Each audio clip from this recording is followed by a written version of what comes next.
Jai Sairam. Welcome back to my channel. இன்றைக்கி இந்த பதிவில் வெளிநாடு போகணும் அப்படின்னு நினச்சிட்ருப்பீங்க இல்லையா, அவங்களுக்கு உண்டான பதிவு தான். அதாவது படிப்புக்காகவோ இல்லை வேலை நிமித்தமாகவோ வெளிநாடு போகணும் அப்படின்னு நிறைய பேர் நிறைய முயற்சி செஞ்சிட்ருப்பாங்க. நிறைய பேருக்கு வெளிநாடு போய் வேலை பார்க்கணும் அப்படிங்கிறது கனவாகவே இருக்கும்.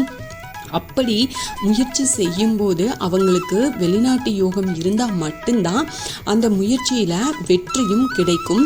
அப்படி யோகம் இல்லாத பட்சத்தில் அவங்க எவ்வளவு தான் முயற்சி செஞ்சாலும் அந்த முயற்சியில் வெற்றி அப்படிங்கிறது ஏற்படாது. அதோடு மட்டும் இல்லாமல் ஒரு சிலர் வெளிநாடு போனாலுமே எதுக்காக போனாங்களோ அது நடக்காமலேயே திருப்பி வந்துடுவாங்க. இப்படிப்பட்ட பிரச்சனைகள் தீரணும் அப்படின்னா அந்த மாதிரி வெளிநாடு போகணும் அப்படின்னு நினைக்கிறவங்களுக்கு, இந்த வெளிநாடு செல்லும் யோகம் கிடைக்கணும் அப்படின்னு நினைக்கிறவங்களுக்கு இந்த வீர ஆஞ்சநேயரை எப்படி வழிபாடு செய்யலாம் அப்படின்றத பற்றி நான் இந்த பதிவில் ஷேர் பண்ணுறேன். இது முழுக்க ஆஞ்சநேயர் வழிபாடு செய்கிறது தான். நிச்சயமாக இது உங்களுக்கு ரொம்ப பயனுள்ள பதிவாக இருக்கும். இந்த பதிவை முழுசாக ஸ்கிப் பண்ணாமல் பாருங்கள்.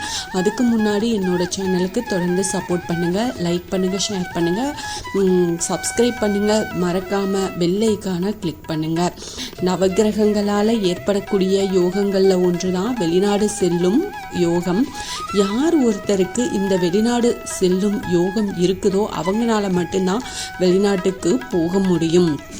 படிப்பு விஷயத்துக்காகவோ இல்லை வேலை நிமித்தமாகவோ வேறு ஏதாவது காரணத்துக்காகவோ வெளிநாடு போகணும் அப்படின்னு முயற்சி செய்கிறவங்க நிறைய பேர் இருந்தாலும் ஒரு சிலரால் மட்டும்தானே வெளிநாட்டுக்கு போக முடியுது.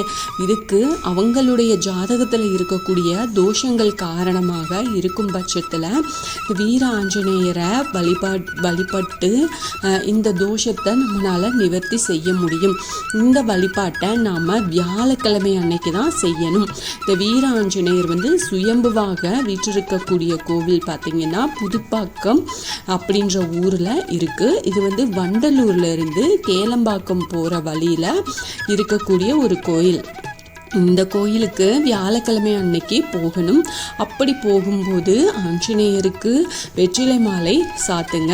அதே போல் வெண்ணெய் அவருக்கு சாத்தி வழிபாடு செய்யுங்க. அதுக்கப்புறமா உங்களுடைய வெளிநாடு போகிறதுல என்ன பிரச்சனை இருக்குதோ அந்த பிரச்சனையை முழு மனதோட ஆஞ்சநேயர்கிட்ட சொல்லுங்க.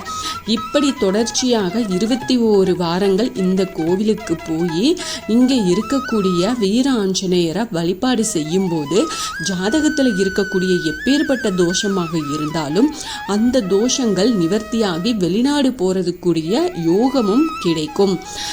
வெளிநாடு போகிற யோகம் கிடைக்கணும் அப்படின்னு நினைக்கிறவங்க இந்த வீர ஆஞ்சநேயரை தான் வழிபாடு செய்யணும் அப்படின்றது குறிப்பிடத்தக்க ஒரு விஷயம். 21 வாரங்கள் நிறைவடைஞ்சதுக்கு அப்புறமா ஆஞ்சநேயருக்கு வடைமாலை சாற்றி வழிபாடு செஞ்சு அந்த வடையை அங்கு வரும் பக்தர்களுக்கு பிரசாதமாக கொடுங்க. பல அற்புத சக்தி மிகுந்த இந்த ஆஞ்சநேயர் சுயம்பு ரூபத்தில் தோன்றி இருக்கும் இந்த ஆலயத்துக்கு போய் வழிபாடு செய்கிறவங்களுக்கு சீக்கிரமே வெளிநாடு செல்லும் யோகம் உண்டாகும். எங்களால் அங்கே போக முடியலை, நாங்கள் வேறு ஊரில் இருக்கோம், எங்கள் ஊர்லேருந்து அது ரொம்ப தூரமாக இருக்குது, இப்படி எல்லாருக்குமே பக்கத்தில் இருக்காது இல்லையா.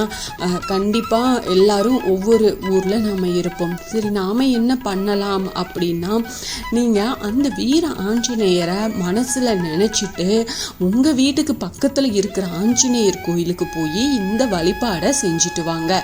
இல்லை எங்கள் வீட்டுக்கு பக்கத்துலேயும் இல்லை அப்படின்னு நினைக்கிறவங்க உங்கள் வீட்டிலையே ஆஞ்சநேயரோட படமோ இல்லை விக்கிரகமோ வச்சுருந்தீங்க அப்படின்னா இந்த வழிபாடை இதில் நான் சொன்ன மாதிரி நீங்கள் வியாழக்கிழமை நீங்கள் செஞ்சுட்டு வாங்க.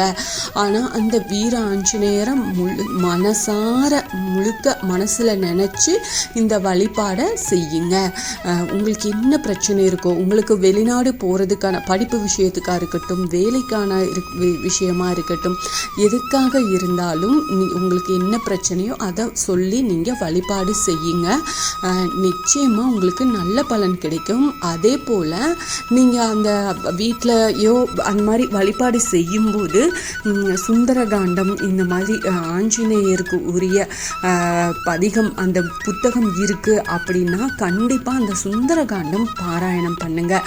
அது நிச்சயமாக உங்களுக்கு கை மேலே பலன் கொடுக்கும்.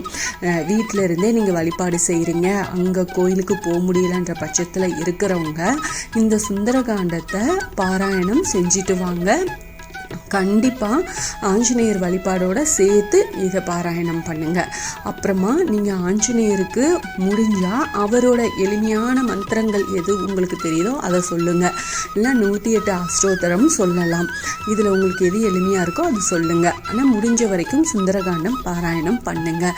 நிச்சயமாக உங்களுக்கு கை மேலே பலன் கொடுக்கும். உங்களுக்கு எந்த காரியமாக இருந்தாலும் நிச்சயமாக ஜெயமடையும். நம்பிக்கையோடு செஞ்சு பாருங்கள். கண்டிப்பாக ஆஞ்சநேயர் உங்களுடைய பிரார்த்தனையை நிறைவேற்றுவார். இந்த பதிவு உங்களுக்கு பயனுள்ள பதிவாக இருக்கும் அப்படின்னு நான் நம்புகிறேன். இதில் ஏதாவது சந்தேகம் இருந்தால் எனக்கு கமெண்ட்டில் கேளுங்க, நான் பதில் சொல்கிறேன். என்னோட சேனலுக்கு தொடர்ந்து சப்போர்ட் பண்ணுங்கள். லைக் பண்ணுங்கள், ஷேர் பண்ணுங்கள், கமெண்ட் பண்ணுங்கள். மறக்காமல் சப்ஸ்கிரைப் பண்ணுங்கள், பெல் ஐக்கானை கிளிக் பண்ணுங்கள். இது போல் எனக்கு தெரிஞ்ச ஆன்மீக பதிவுகளை உங்ககிட்ட நான் ஷேர் பண்ணுறேன். Thank you friends. மீண்டும் அடுத்த பதிவில் சந்திப்போம்.